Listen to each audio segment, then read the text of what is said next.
Hello everyone. This is part 2 for topic 10, exam 3, method of partial fractions, case 2, irreducible quadratic factors. So last time these were our notes, we saw an example here that required the combination of the elimination method and the comparison method to solve for the constants. And then a couple important concepts here in terms of the integration. We had to split up this integral into two integrals. And at that point, we were able to use a u substitution on the first to fit the form of du over u. But on the second one, we had to fit the form that resulted in an inverse tangent. And that typically will happen when you have irreducible quadratic factors. And then we finished up with the concept of using the imaginary unit, if you like, to solve for those constants. So we have two more examples to finish up this lesson. Hopefully we can do so within this one video.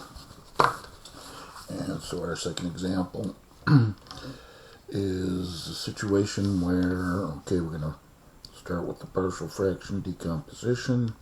So I'll recopy 4x cubed minus 3x squared plus 6x minus 27 over the factored form is x squared and x squared plus 9.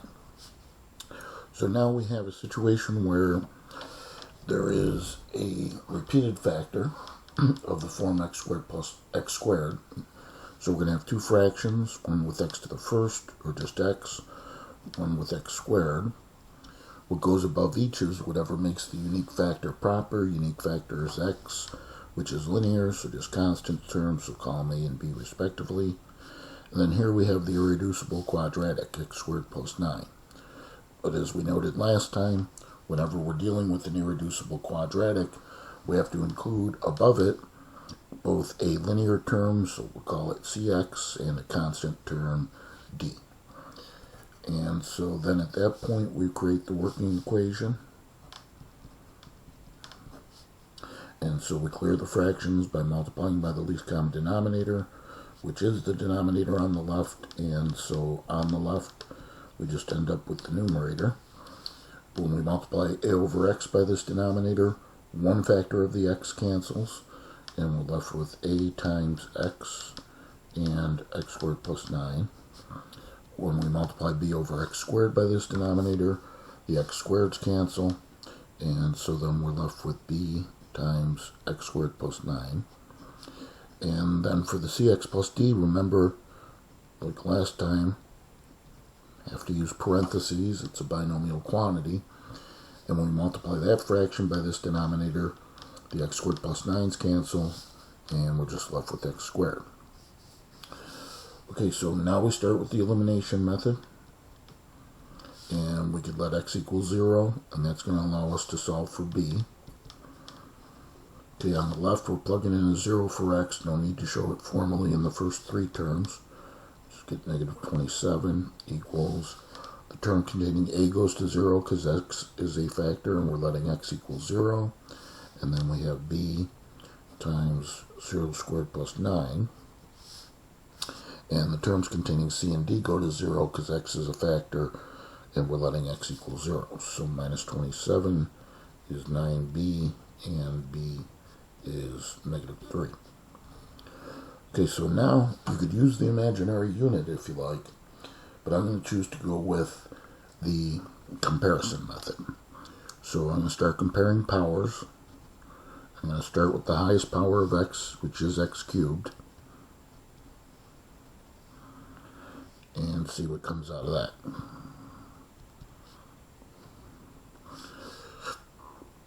So on the left we have 4x cubed. On the right, if you imagine distributing ax, we get ax cubed. B is not involved with an x cubed, but c is, because if we distribute this x squared, we get plus cx cubed. So we have, dividing out the x cubes, 4 equals a plus c. Now we're going to have to hold on to that, because there's an equation with two unknowns, but we don't know a and c. So let's continue our comparison. And we'll compare let's say the x squareds. And on the left, there's negative 3x squared. On the right, notice that a is not involved with an x squared. It gets an x cubed and it gets an x, but it doesn't get an x squared. B is involved with an x squared, so equals bx squared. And D is involved with an x squared. C is not. C is attached to the x there, times this x squared would be x cubed, so plus dx squared. Divide out the x squareds, you get minus 3 equals b plus d. But we already know what b is. And that was negative 3. So it turns out that d is 0. And sometimes that happens, where you get a constant that turns out to be 0. Okay, we're still in search of a and c. Let me just go to the x powers and see what happens. So if I compare the x's, on the left we have positive 6x, and on the right, a is not involved with an, or a is involved with an x, excuse me, in particular 9 of them, because 9 times ax is 9ax. And b is not involved with an x, and c is not involved with an x. So I guess that's all we get out of that. So divide out the x's, we get 6 equals 9a, and a is 6/9, or 2/3. Okay, and then we can go back up to the equation here and substitute 2/3 for a. And let's see, 4 is 12/3 minus 2/3 would be 10/3 for c. Okay, so now the original integral.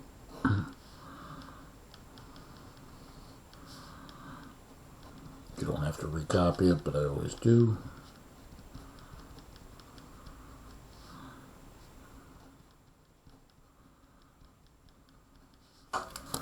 Is now equal to, in the partial fraction decomposition here, we have a over x, so that's 2/3 over x, plus b, that's a negative 3 over x squared, and then plus cx plus d, well, that's 10/3 x plus 0, so you don't really need to write the 0 all over the x squared plus 9. Okay, and we'll separate that into 3 integrals, factor out the constant multiples at the same time, and so we're left with 2/3 integral 1 over x with respect to x. Factor out the minus 3 integral 1 over x squared with respect to x.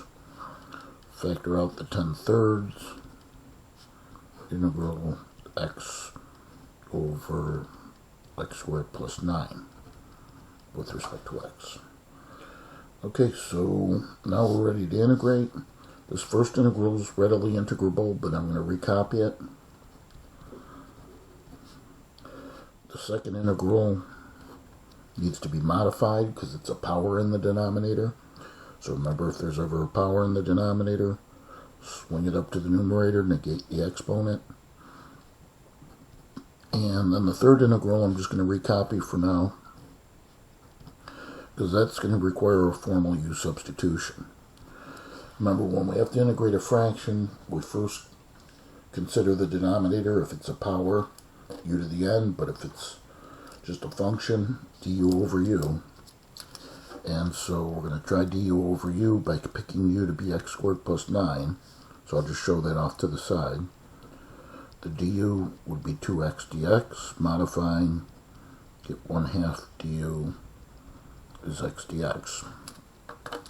And so, looking at the integral, there's our u in the denominator, and the x dx that's in the numerator makes up 1/2 du. And so I want to do all my integrations at once. So I'm going to recopy the first two integrals as they are. And they're readily integrable at this point. And then we've got the 10/3 times now the 1/2 with the change of variables and the integral of du over u. So now let's integrate. Get 2/3 natural log the absolute value of x minus 3. Integrating x to the -2, that's x to the power 1 greater, -1, divided by that new exponent. Then here, 10 and 2 cancel, we get 5/3, and du over u integrates to be the natural log of the absolute value of u plus their constant.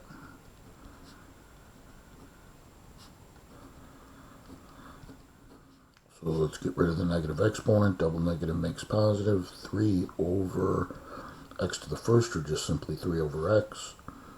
And then we have plus 5/3, and we'll back substitute in the natural log. U is x squared plus 9. And then plus our constant. Okay, so I think I'm actually going to, because the final example is going to take a little bit of time, and these videos, if I run more than 25-30 minutes, they become a little bit touchy. So I'm going to make 3 parts out of this. We'll stop right there, and we'll come back and we'll finish up the final example for our method of partial fractions.